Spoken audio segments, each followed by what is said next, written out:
2 వారాల పాటు ఎన్నికల ప్రక్రియను ఆపడం అనేది చాలా దురదృష్టకరమైనటువంటి అంశం. ఎందుకంటే ఎన్నికల నోటిఫికేషన్ వేసినాక సుప్రీంకోర్టు ఆదేశాలు ఉన్నాయి, ఎన్నికలను వాయిదా వేయొద్దు.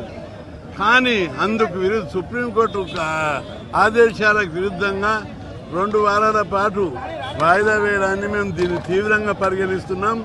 ఇది రాష్ట్రంలోని 56% బీసీ ప్రజల యొక్క హక్కులకు విఘాతం కలిగిస్తుంది, వాళ్ళ ఆత్మ గౌరవాన్ని దెబ్బతీస్తుంది. నోటికాడి అన్నం ముద్దను ఆపారు. నిన్నటి నుంచి చాలా మంది అడ్వకేట్లు మంచిగా దాదాపు చాలా పిటిషన్లు ఉన్నాయి. అన్ని పిటిషన్లను పరిగణనను తీసుకొని విచారణ జరిపి ఇంకా 2 రోజులు టైం తీసుకునేది ఉండి ఎందుకు మీకు ఆదరబాదరగా స్టే ఇవ్వవలసి వచ్చిందని చెప్పి రాష్ట్ర వ్యాప్తంగా దీని మీద భారీ మూల్యం చెల్లించుకోవాల్సి వస్తుందని హెచ్చరిస్తున్నాం. ఈరోజు సాయంత్రంలోగా ప్రభుత్వ స్పందన ఏంటిదో చూస్తాం.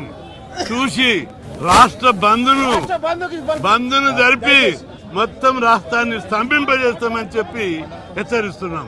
మండల్ కమిషన్ అప్పుడు ఎట్లయితే ఉద్యమం అయిందో, ప్రజా జీవితం ఏ విధంగా అయితే స్పందించిందో అంతకంటే రెట్టింపుగా ఈరోజు బీసీల చైతన్యం వచ్చింది.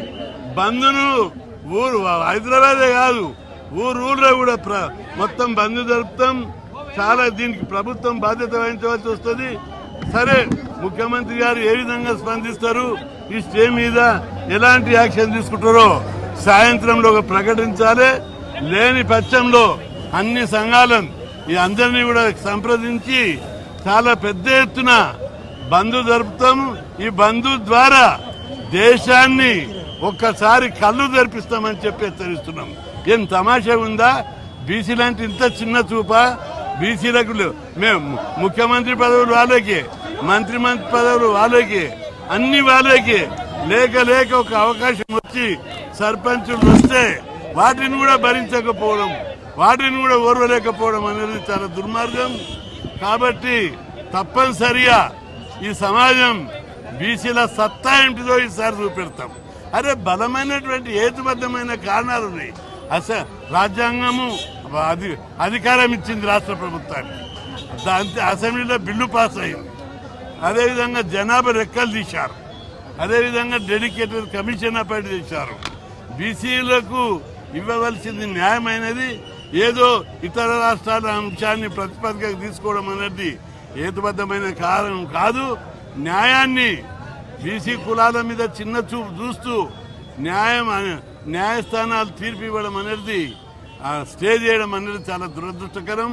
దీని మీద రాష్ట్ర ప్రజలందరూ అగ్రవగ్రులైరు. ఈరోజు చాలా మంది నామినేషన్ కూడా వేశారు, ఇంకా నామినేషన్ వేస్తున్నారు. ఇప్పుడు నోటికాడి అన్నం ముద్దను రాక్కున్నారు. అందుకే దీన్ని అంత ఈజీగా వదిలిపెట్టము, భారీ మూల్యం చెల్లిస్తారు.